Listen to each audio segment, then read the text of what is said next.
I am here in Essen at the White Rabbit community store with Geoffrey and Jesse. You both just played in the Arthurian Legends limited tournament here. It's actually one of the first events for this set. Congratulations you both. Geoffrey, you went first, and Jesse, you came second. Thank you. So tell us a little bit more about yourself. Like, why did you come here to play Sorcery? I'll start. Came here to play Sorcery. This was the worldwide, pre-release event-ish. You could get your hands on the card on a Thursday. We knew a lot of the Eric's Curiosity team was going to be here, so it's very exciting. It's a short trip away from me. I'm based in London, so made the trip to Germany. Had a great time, both at White Rabbit and Spiel, and obviously got to play with the cards pretty much firsthand, which is always amazing. I'm Jesse, and I'm from Belgium, so that's pretty close to Germany. I'm from the east part of Belgium, so it actually took us only a 2-hour drive with the car to get here. So joining tournaments like this is pretty easy if you live close by. And we also combined it with the release of Arthurian Legends on Spiel, because I'm not only interested in Sorcery but also in some other cards. Nice. Actually, I have to say, I think it's so amazing to see the pricing too, because not every TCG gives out pricing like we have it now here. Maybe we can show off some of the pricing you got. Yeah, for sure. I mean, I think we were all surprised. We knew there was going to be boxes, etc., but you'll see here, this is a ring based on a card. I can't remember the name of the card. I want to say it's the Ring of, oh, there it is. I have the print that goes with it as well. Oh, yeah. So the print is here. So the print, the ring itself, so the artist is Severin. Severin's husband is actually a jeweler, and so he made the ring. So a very touching prize for first place. The champion card is usually given after big events, and you'll see here on the side there's an uncut sheet that is currently somewhat folded, but this is the unique sheet, and I believe Jesse also got one. Yeah, I have the elite sheet from Uncut, so but that's already in the car. Smart man. I should probably do that. And then we also have this amazing playmat, right? Yes, almost forgot, sorry. It's the Death Dealer playmat. The art is by Frank Frazetta. I believe there was one received at Gen Con already. I believe this is the second one. Obviously very happy to take this home. The art is amazing. And so I'm going to cherish it. Currently trying to figure out the logistics to bring it back home safely. So why do you play Sorcery then? Because I know you both played Magic for a long time, right? Or are you still playing Magic? Yeah, I can start. So I used to play Magic when I was younger, I guess as a teenager. Came back to it during the pandemic, as a lot of people did. I guess I don't want to trash talk too much on another TCG, but the set release for Magic is a bit too fast for me nowadays. They release sets every 2-3 months maybe. I'm a big limited player, so if I want to continue playing Magic at a fairly competitive level, that means I have to relearn like 200, 300 new cards every 3 months. I think I'm at the stage of my life where I can't keep up. I don't have as much free time to dedicate to like learning cards just to be able to play competitively. And so I kind of strayed away from Magic. Sorcery fills that gap very well because of the release schedule, which is a lot slower. I believe there's one main set per year, which is perfect for me. I get time to like actually learn the cards, enjoy them at a slower pace. So, yeah. What's for you, Jesse? Almost the same. I can repeat almost everything he said. I've also built up a life that takes up a lot of time, family, work, and everything. I've started Magic also in my teenager years and played it for around 15, maybe almost 20 years. And also Magic started to release a lot more sets a year. It's 4, I think, that they release, and then small extra sets in between.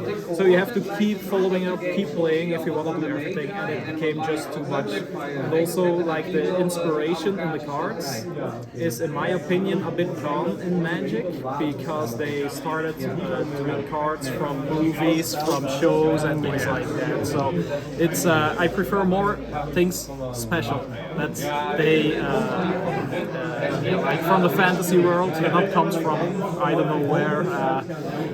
And also for me, Sorcery, I started playing it like a year ago when the beta released officially, and I did like 1 or 2 drafts with the alpha, and immediately from the first game it was my game. Actually, I like the grid-based also compared to Magic. I prefer this. Magic is more like you hope you draw a good card. It's also in this, it's in every TCG, but the grid-based part also makes people play and show experience and good plays in it. You don't really need the top deck to play good. Actually, you can do it on the battlefield, even with lesser cards if needed. So, yeah. Yeah, so for everybody that never has played Sorcery, actually, I was playing my first game of Sorcery at Spiel, and I thought it was so amazing. That's why I signed up for this event. I got 17th place between. That's amazing. But, yeah, Such a new player. I was really amazed that I could do that. But I think it's a very different game just because of this field that you have. The cards are, I think, straightforward in most cases. The ordinaries and the exceptionals are So these ones are pretty easy to read. But then it gets interesting because also you guys didn't know every card, I guess, right? Because there was not a spoiler season that revealed every card and then everybody could prep. It was something like a Magic box now where you, not a Magic the Gathering box, but a surprise box that which cards do I open that I don't know, because you have these uniques that we will talk about in a second, right? Yeah, absolutely. I mean, especially with a sealed format, right? Like, you're gonna show up and just open up the cards, take the time to read them, and do the best with what you got. Thankfully, you don't need to know the set too much for that. It's not like a draft where you need to know which one are the good cards, bad cards. You just make the best out of what you open. So. It's the part of opening cards is very important, but if you get like a bad seal pool, there's also a bit of luck. Like if you open good cards and we both have them and we both end up high, that's also a part of the game. But you can also try like to build decks with only ordinary exceptionals if you don't get the unique and elite, and you can still win. That's a good part of this game, in my opinion, actually, because it's like I said, from the grid-based part and things like that, ordinaries can still be very strong in this game.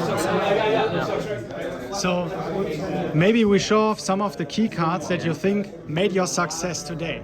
Yeah. Maybe we start with you. I'm happy to get started.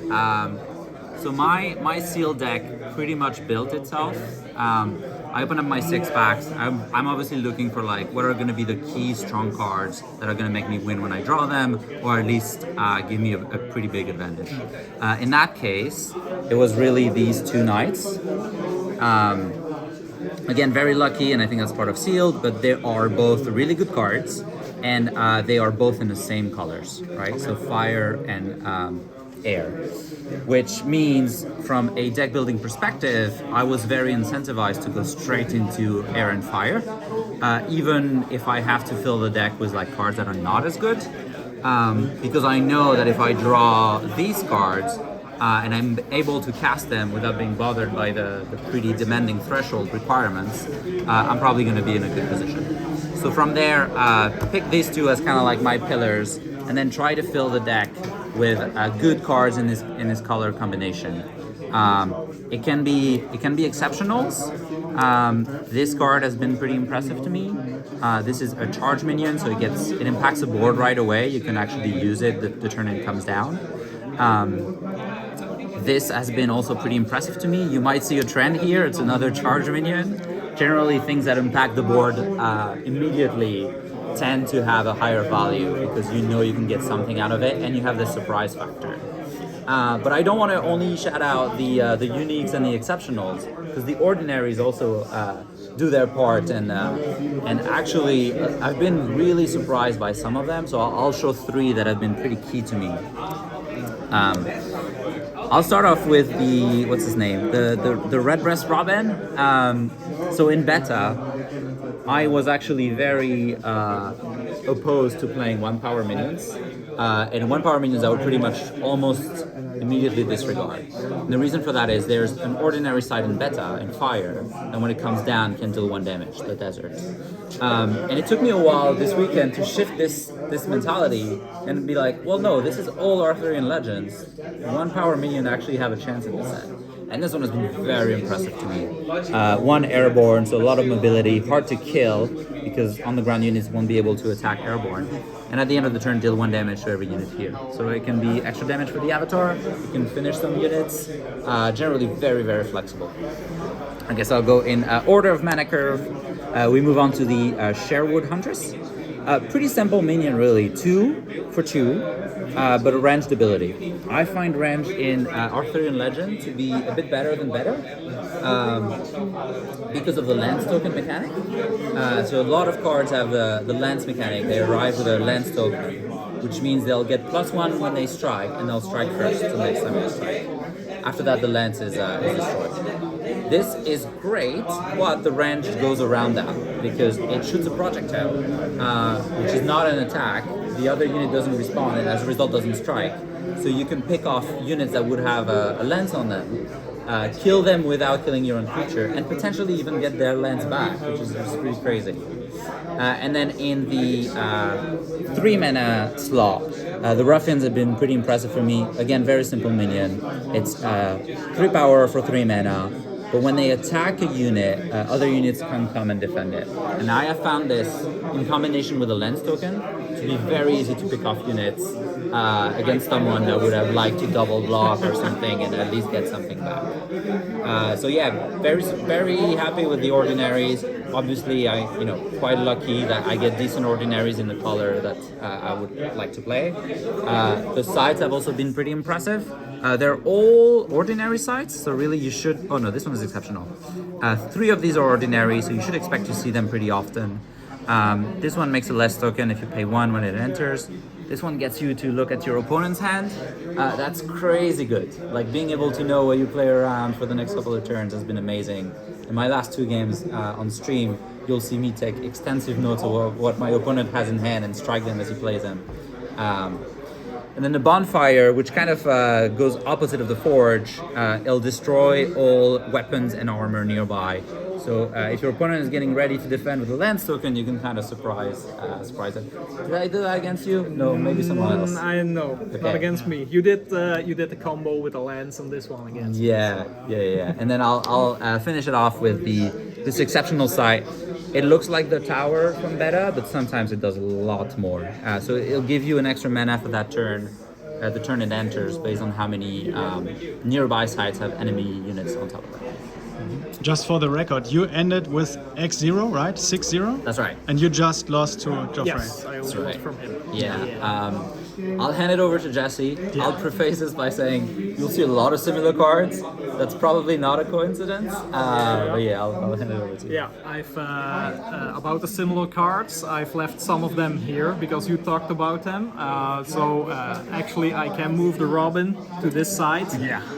But I actually want to say with the Robin, I did almost 10 damage with this guy in one game just by following the enemy avatar, and he can't deal with it. He keeps dealing the 1 damage. It's like a pest if you can't deal with it. So yeah.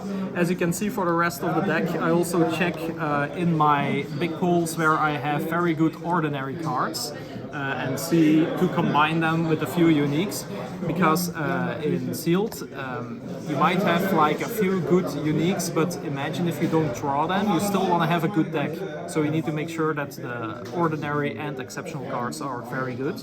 And for me that is the same colors as Geoffrey has.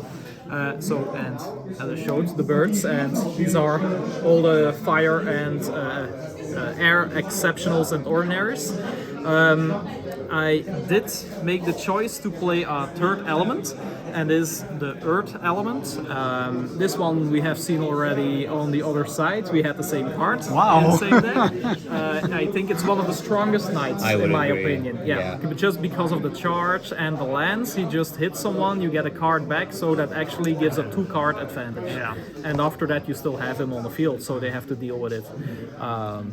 But I also opened 2 knights, sadly no knights with the air and fire only, so I decided to try and make the best of it to go 3 colors, because these knights are pretty powerful, and that's why they are unique. You can only put one of them in your deck if you play Constructed. So these 2 guys, this guy untaps when he kills like a minion that is or targets even, that's better, when it's a minion that is weaker than him. So you can actually, I combined it with a card, let's see, should be here somewhere. There we go, the last one.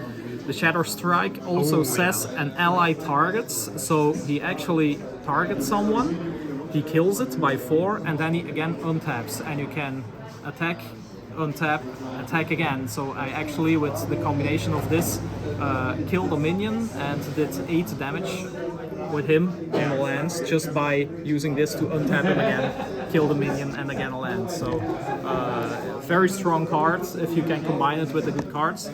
And this was the most difficult choice to make, because as you can see here in the top, he needs 2 earth thresholds, and I almost have no earth, and still I decided to play it.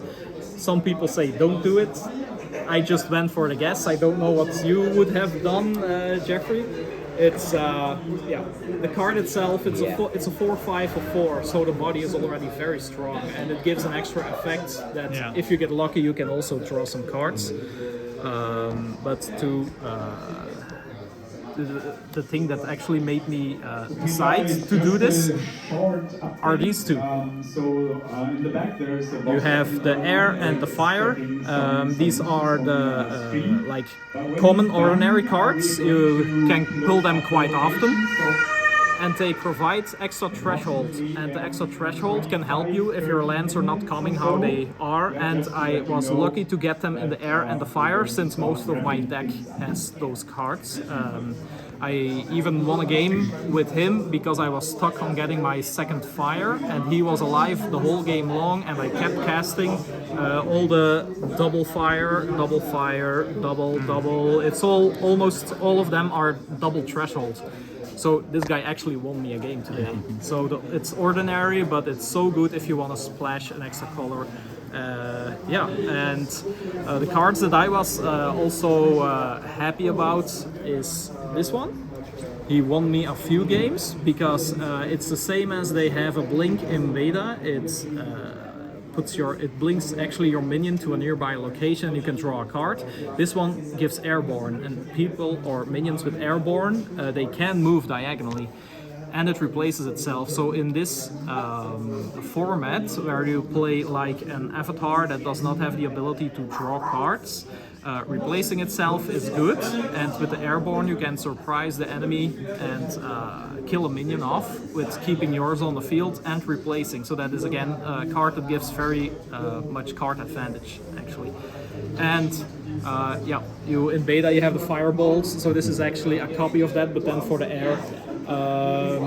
I just put this here because it did a lot of good things for me in my games, because there's not that much removal in this set. Again, very similar decks. And this is a cheap one with only 1 threshold, so it can make you survive and get to the more late game if you get stuck on the threshold or something like that. Yeah, I think to your earlier question, I would have done the same as you did. I would have gone for the splash, and then it's worth noting we did play each other earlier than I would have liked. So it would have been a great finals. We played each other in the 3rd round. I believe it was my closest game of the day. And honestly, if I have to look at them both, your deck might be a bit more stacked. but maybe slightly less consistent because you are spread across. Yeah, it's the risk to take. Yeah. Yeah, but it was a very close game, and yeah, I'm not surprised to see you come in right after me. We both did not talk about this one. Oh yeah, you want to go for it? All I can say is I have this guy, but he made me lose the game because he also has this guy, and he kept throwing them where he wanted to. So it's an insane, very good card. Like his 4 power for 4 is already good. You have just ordinary minions without skills who have these statistics, and you will see in this game that 4 power is good to have on the field. But the skill, you can even use it when you cast him. It is not locked onto summoning sickness, he does not have to wait. So if you cast him and immediately throw someone like nearby and he can kill something, and you had the follow-up with the lance ready. So I was not even able to cast minions close by to the giant, so yeah. Yeah, I think you'll see the trend here, but a lot of these cards immediately impact the board. They have charge, so they surprise the enemy, but the giant gets to do his thing immediately. This is kind of like a surprise factor. Yeah, I think playing proactive, as in most TCGs, is a good way to get an advantage. So yeah. So that says enough about this card. Yes. It's the one that shows the hands. Yeah. Most things that do their best job are the surprise cards, and this one just takes it all away. Yeah. Someone used this against me, and he saw I had this ready, so he never casted a minion next to my land, so I could charge and kill it. So yeah. So it's worth noting in Sorcery there is almost no interaction in the opponent's turn. So the best way you can play around what they're going to do is actually knowing in advance what they're going to do, right? Like you can't hold counter spell magic like you do in MTG. I know in Flesh and Blood, for example, you have like defense reactions, you can block, etc. In Sorcery, it's very much all on the table. Like when you're playing your turns, it's pretty much chess in the sense that you know how it looks for the turn, and there's not going to be any surprise. And I guess knowing what your opponent's going to do is like the best thing you can do in Sorcery in order to like interact with what your opponent has. Yeah. That's also to go back to Magic. They do not have counter spells so far. So most people in Magic, if they say they play against counter spells, they're out. So Yeah. they hate it. This game does not have counter spells. Yeah. And that's why it feels a bit more like chess sometimes. Like you feel like you have all the information for your turn. Yes, you don't know what's going to happen next, but at least you can plan your turn with everything visible on the board. So, yeah. Okay. So I see we have 22 minutes on the clock. I think you need to go now. Yes, I'm catching a ride back to Düsseldorf and flying back home tomorrow. So. Yeah. All right. Then thank you so much, you both, for taking the time, giving us your insights, and making the information available for the people out there. Yeah. Thank you. Thank you. Thank you for the interview.